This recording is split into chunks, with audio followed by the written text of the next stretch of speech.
Hindi birong maging isang taxi driver. Hindi lang namin trabaho ang maghatid sa pasahero. Minsan, nagiging kaibigan, magulang, guidance counselor,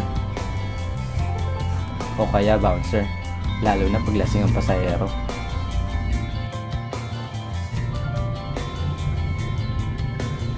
Paulit-ulit na nating naririnig ang kasabihang ang buhay ay isang napakahabang kalye na kung saan kailangan mong maglakbay sa bawat araw. May mga taong destinasyon ang nasa isip, samantalang ang tulad ko, mas importante ang bawat biyahe.